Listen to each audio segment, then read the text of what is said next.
урматтуу депутаттар,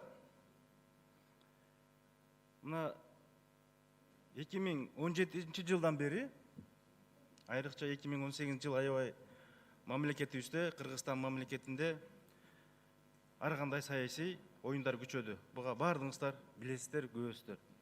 Бирок биздин жалпы парламенттин депутаттарынын жалпы ою мен элге кайрылып кетейин. Биздин ой, парламенттин депутаттары, сиздер ишенип шайлаган 120 депутаттын ою, же бул жерде отурган 6 фракция, 6 партиянын ою бүгүнкү күндө Кыргыз мамлекетине таза кызмат кылып, Кыргыз мамлекетинин өнүккөн өлкөгө кошуу аракетинде күрөшүп келдик. Ошого жараша биз өкмөт сунуштаган, биздин илимдүү депутаттар сунуштаган мыйзамдарды кабыл алып, анын иштешине көзөмөл кылып келдик. Муну эч ким талаша албайт. Биздин бүгүнкү күндө парламенттин аракети ушундай. Биз анын ичинде ар кандай саясий чечимдерди кабыл алдык. Ар кандай саясий токтомдорду кабыл алып, мамлекетте кыянаттык кылып, мамлекеттин казынасына кыянаттык кылган чиновниктердин ордун көрсөттүк. Муну эл билет. Бүгүнкү күндө билинбесе, муну тарых 10 жылдан кийин, 20 жылдан кийин балким ушу залда отурган депутаттар ушу трибунадан айтып чыгат. Мамлекеттин 6 сазывдагы депутаттарын кылган иши ушундай болгон. Ушундай шактарга барып, ушундай токтомдорду кабыл алган деген ой пикирлерин айтат. Мен буга терең ишенемин. Анткени биз тарыхта болуп көрбөгөн, Кыргыз мамлекетинин парламентине болуп көрбөгөн кадамдарга бардык.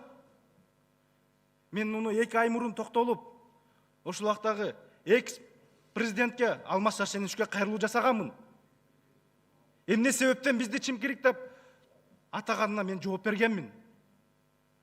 Бирок турмушка байланыштуу, балким экс-президентибиз Атамбаев түшүнбөсө керек.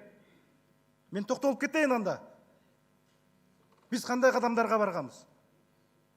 Ооба, биз тийиштүү кредиттерди, гранттарды мамлекет үчүн иштейт дегенде, өкмөт алып келгенде, бул жерден колдоп беребиз.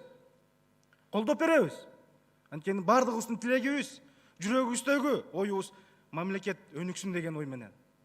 Ал бирок анын иштелишине, анын жээлишине биздин кандай тиешебиз бар? Аны аткаруу бийлиги, ошол убакта контроль кылган адамдардын жүзү бүгүн билинбедиби? Биз ошону ачпадыкпы, урматтуу депутаттар? Биз саясий чечим кабыл алып туруп, тийиштүү мамлекеттик органдарга көрсөтпөдүкпү? Ошонун чечимдин негизинде канча деген экс айтып кетейин, премьер-министрлер камалбадыбы? Бүгүн сот иши жүрүп жатат. Канча деген министрлер бүгүнкү күндө суракка алынып атат. Эмне үчүн биз элдин алдында жаман болушубуз керек? Эмне үчүн биз элдин алдында чимкирик болушубуз керек? Эмне үчүн ошо кишилерге болушкан киши бүгүнкү күндө анда эмне мамлекеттин элдин алдында батыр болуш керекпи? Таза болуш керекпи? Кыргыз эл ушуну түшүнүп коюш керек. Урматтуу депутаттар, сиздер да ушуну түшүнүп коюшуңуздар керек. Биз андайга жол бербейбиз. Ким мамлекетке чыңкычылык кылса, элдин казынасына, элдин байлыгына кол салынган болсо, биз бүгүнкү күндө да, дагы эртең да, Кудайым буйруса, өзүбүздүн ушул эл берген убактыбызга чейин биз ошондой иштер менен күрөшөбүз. Дагы чечимдерди кабыл алабыз. Дагы биз ошондой шактарга барабыз. Мына кечеде 8-inde экс-президент Атамбаев дагы айтып чыкты. Мен мамлекетти минтип коёмун. Депутаттар мындай, төрага баш болуп бүжүңдөп барып туруп, Матраимовдун тоюна барат. Анда мен токтолуп кетейин. Алмазбек Шаршенович. Ал той быйыл эле өткөн жок. Ал тойго быйыл эле төрага же депутаттардын тобу барып калган жок. Сиз архивке айланып карап коюңуз. Сиздин убагыңызда, сиздин жаныңыздагы эң жакын адамыңыз, советиңиз ошо тойдо жүргөн. Сиздин убагыңызда президент болуп жүргөндө ошо премьер-министр ошо тойдо жүргөн. Ошол убакта сизге жакын депутаттар ошо тойдо жүргөн. Мен ойлойм, алар да ошо элди сыйлап, ошо элге кызмат кылган үй бүлөнү сыйлап, ошо тойдон жакшы сөздөрүн айтты. Мен ага эч кандай комментарий бере албаймын. Бүгүн биз барып койсок, чимкирик депутаттар бөжөңдөп төрага жүрөт дейт. Ошо Кара Суу элинин артынан, ошо Матраимовдордун атынан сиз партияңыз үчүн 40 миң деген, 50 миң деген добуш албадыңызбы? 100 миң деген добуш албадыңызбы убагында партияңызга? Өзүңүздүн президенттик шайлоого добуш албадыңызбы? Анда кана ал чындык? Эмне үчүн аны айткан жоксуз анда Алмазбек Шаршенович? Бүгүн эмнени айтып жатасыз? Эмне менен күрөшүп атасыз? Сиздин күрөшүңүздү бизге мындай купуя болуп атат. Ачыгын айтып чыгыңыз. Эгерде сиздин жаныңызда адамдардын бүгүнкү күндөгү соттогу ишин аны мыйзам аныктасын. Сот аныктасын анын кандай тиешеси бар, тиешеси жок ал кишилердин. Сиз бүгүнкү күндө чыгып, алар үчүн мен жаным берем дейсиз. Ооба келет. Сот алдында бардыгы жоопкерчилигин тартып жанын берет чыгар. Дагы урматтуу депутаттар, балким ушу палатадан ар кандай мыйзамдар кабыл алынды. Социалдык тармакта мына 26 жылдан бери чечилбей келген социалдык тармакка депутаттардын тобу менен алынып чыккан мыйзам кабыл алынып, бүгүнкү күндө биздин жаңы төрөлгөн балдар сүйүнчү пул алып жатат. Ошол мүмкүнчүлүк чектелген балдардын ата-энеси бүгүнкү күндө статусун алып, ай сайын айлык алып жатат. Жаңы кодексти биз ишке киргиздик. Убагында кириш керек эле.